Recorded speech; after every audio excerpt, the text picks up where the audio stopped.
Hey, Carl, appreciate it very much. Rick's sitting right here. Thank you for coming to us right off the stage. I appreciate you being with us. Thanks for having me. So I just saw rates, 10-year 4.59 where it currently sits, but they've been backing up, obviously. We go into 5% on the 10-year? Listen, I think we have to get better data. I mean, we've got a core PCE print that's going to come out. It's going to be super important. I think that number is probably going to be a softer number. You can't tell with one individual number.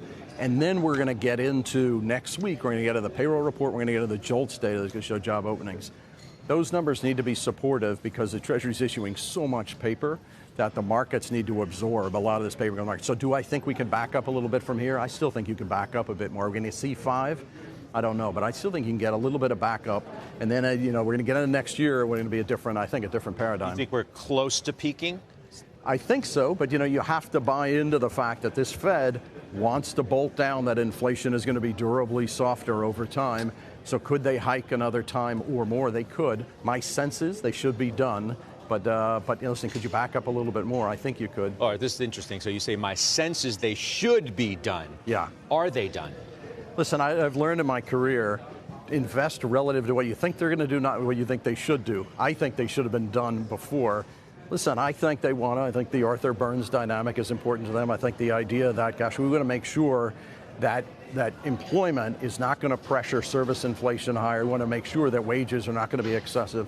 So I think they're going to want to see a little bit of time, and then they're going to watch the data for a period of time. I mean, the reference you're making is that Powell doesn't want to make the mistakes of the 70s. You take your foot off the gas too soon, and then you're forced to come in with a bigger bazooka, which then puts everything on the table. Correct. And listen, I think today, the interest rate tool is not nearly as effective as it used to be. I think we're witnessing what happens today. When you move up interest rates, the pressure you put on things like commercial real estate to local banks, and you don't have the same impact on a service-oriented economy that like it used to be when it was a hard asset economy. But listen, I think they still believe that tool can be helpful to bring inflation down. You mentioned something a moment ago, the massive amount of issuance is coming on the market.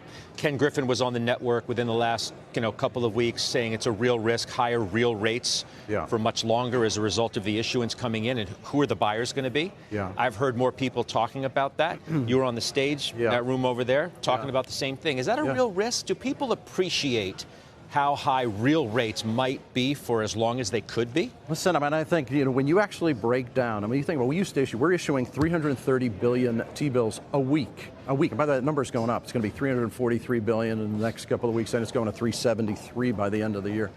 We used to issue T-bills at 0 or 1%. We're issuing now at 5.5% to buy Treasury bills to clear all this supply. What happens is the government, what's going to eat up all the fiscal spend in the country is going to be obviously military spend from a discretionary side, but then the debt service is significant. And by the way, for the next year, nobody's going to run under, no politician's going to run under, let's bring the debt down. So we're going to be in what is it's a bit of a challenge. And the cost of the debt service of the country is going to be significant for the next few years. What's it mean for the markets then? Listen, I think the markets, the technicals in the markets, the equity market can absorb these higher rates. I was talking about it earlier on stage. I don't think people realize we're getting 330 billion a week of Treasury bills. We get this week 134 billion of coupons, almost 500 billion a week.